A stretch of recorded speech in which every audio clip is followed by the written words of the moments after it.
foundered.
Hey team, is Ripper here. Hope you guys are doing great. Really juiced up answer with that intro right there, but hope you're doing well right now. Hey, again, on our way to 7 subscribers, like, subscribe button, comment on what you like below, and this is another really clutch battle that we really enjoyed and displayed some of the strategies behind an all-cruiser clan battle.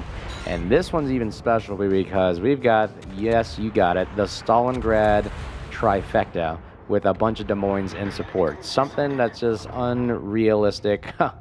Something that probably Wargaming would not want to have in regular matchmaking or whatever, but this is clan battles and no restrictions on certain types of ships.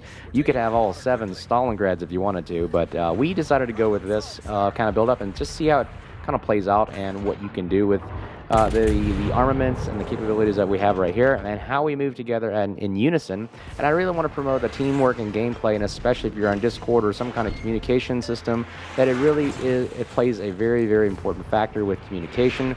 As you can see, it really helps the dynamic of the team and moving together as one fluid dynamic force that allows you to maximize firepower while minimizing damage. And there's maximization right there. 18,000 HP up the Hindenburg. Yes, the Stalingrad is the oldie but goldie railgun, I call it, cruiser slash mini battleship, because this thing is a monstrosity. Not to mention 3 more like it with Des Moines in support.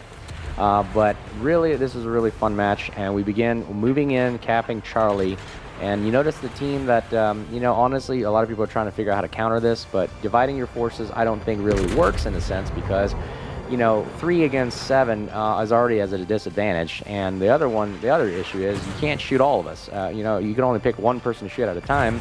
And as opposed to when the communication comes into play, clan battles, all 7 ships can shoot at all one people, or I'm sorry, all of one ship. That's minimal. Like, for example, we all started just shooting at the Hindenburg in primary focus fire in that sense. But when you have 1 or 2 ships that are engaged by 7, 2 ships can't really shoot 7 ships at once. So that's the disadvantage of it, you know, splitting your forces. But again, that's up to you know, adaptation and figuring out what can counter this. And we're having a blast, and there it is, Splash 1. RIP back to 40, Hindenburg goes down with the mighty railguns of the Stalingrad. We then begin to have to turn away to prevent this broadside, and we'll have to expose ourselves to the Yamato and take that chance and risk, because we have probably 3 or 4 ships on our western flank that are taking full broadside of us, but hopefully this Stalingrad's armor can mitigate as much damage as we can. So we're going to go ahead and go in cap Bravo with the rest of our team and see if we can continuously hold Charlie and Bravo while, you know, pretty much Yamato, and you have to analyze the situation. Look at the mini-map. Where are the enemy forces right now? Well, it looks like the Annapolis and our Yamato are out of the game. They are literally in full retreat while we're maintaining the 2 caps, and we're going to maintain the western attacking team. Oh, we take a massive hit right there. Stalingrad, although it may seem powerful, is not invulnerable, ladies and gentlemen. Just remember that it still is a ship, just like a super ship is, just like any Yamato or whatever, Satsuma battleship, whatever. They're all eventually going to die at some point if you focus fire enough. We've got the nice Des Moines here, and we are calling, you know, this is great teamwork right here, where we say, hey, everybody, look, Des Moines is coming on the western side. Let's get him off the map. Yamato and Annapolis are off in the distance. They are not a factor to us. We've got a Des Moines pushing in, and you know what? The railguns of a Stalingrad do wonders against a Des Moines. So we're gonna, one gun doesn't really seem to work, but look at that dispersion, my goodness. Ricochets just enough. Ooh, and then somebody takes a nice shot on the board right there, and he might go down for the count right here, and boom, there he goes. Down for the count. He is back to port, and now we have evened up the battlefield right here. 2-2 right off the bat right there. A Des Moines takes out a Stalingrad, which is not good because we needed that extra Stalingrad. So now we've got the Gibraltar, which is a AP heavy favorite kind of a cruiser, and we're going to take a quick shot here. I don't know why dispersion wasn't helping us at the time, but we kind of get overpins and ricochets like, overpin central, as the Stalingrad is known for. Very great dispersion, very good hard-hitting guns. The pen angles are improved and very, very well on the Stalingrad, just like they are on, I believe, the Druid, which is a DD. You have to look that up, but improved angles, which means that, you don't have to be 45 degrees angled. You can actually allow a ship to go 65 or greater around that area, the 60 to 70 range, and still get some kind of penetration value and damage. And now we're starting to use our radar. So this is really good when we have Des Moines using their radars in unison. That's where communication plays in a role, because you don't want to hit all the radars at once and waste your time. You want to make sure they overlap. So there it is. Gibraltar gets spotted on our radar. So we're going to go ahead and take a quick pop shot at him. Hopefully it gets it, but remember those improved angles I told you about? Even with him angled, I still get an overpin, that tells you the power of the Stalingrad. The guns are ridiculous. But we're going to go ahead and nose in. Nose in Stalingrad is pretty rough to destroy unless you got a lot of HE spamming ships, all focus firing on the Stalingrad, but it doesn't seem like they are focus firing right now. Keep your eye on the northeastern team. The Annapolis and Yamato are coming back to haunt us. But we're going to go ahead and push the Gibraltar and turn back and help against the Marceau. That is our plan right now. We got torpedoes from the right from the gearing, I believe. And we take out the guns of the Gibraltar, one set of disarmament guns there.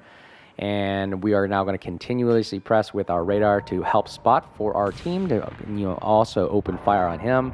We're going to switch to HE right now because I just don't trust the AP right now with these angles. And we got some damage. Something is better than nothing. And our secondaries are going to fire. Now we're showing broadside. We got AP, and boom, he burns down to our other Stalingrad, turning hard left right now to port. And we are going to try to take on this Marceau that is, menacing our cap here right now. Charlie Cap, I believe he's over in this direction. And we are spotted. That tells us one. We have a Des Moines radar. Very, very good teamwork right there. He kind of popped on the radar. Now watch how awful dispersion is. Now this is a tip I should have implemented. A mistake on my part. A nose-in destroyer is worthless and is a waste of a shot when it comes to shooting against with battleships or cruisers. The technique is really to wait until they turn broadside to you to expose their torpedoes and major hull. Because like you see, I'm firing, but he's turning, and these shells are just not connecting because either a lack of aiming, poor dispersion, and everything. It's making my chances very, very difficult. I get a lucky shot right there, but it doesn't do as much damage, one pin. As opposed to letting him expose his full broadside, which should have been the proper technique for this situation, but with adrenaline rushing, you just don't really think when you're doing this. So right now, there it is. This is the perfect shot right here. He's exposed full broadside. You get the maximum pins, 2,500, but he has a lot of armor. He's French armor. And there it is. Another pin, and he still doesn't die. And there finally goes Splash 2, RIP. Back to Porty. Marceau goes down, and we are now going to co and cap Alpha. So a lot of this is just pretty much just sailing on our part, so I'm going to go ahead and fast forward the video so it does not bore you. So we're going to go cap Alpha, remember that. Okay, so we've caught Alpha now. We have Alpha Charlie, but now the other team is starting to push. They have to push at this point. There's only about, like 30 to 40 seconds left of points for them to do. We are up in the lead. We have more ship. We have a ship advantage, so we cannot lose a ship. That would devastate our win right here, but we have an Annapolis coming broadside attacking our team with a gearing spotting and an Armado that's behind an island of some kind. Our Des Moines, I told them to, hey, nose in towards Armado. Play smart. Keep minimizing your broadside and do not take a full broadside shot from Armado and try to nose in and mitigate that slim profile. But hey, here we go. We got an Annapolis shot right here. This is the shot from downtown, ladies and gentlemen. Will this win the game for us? He shows broadside, fire in the hole, full send. Does it get it? And boom!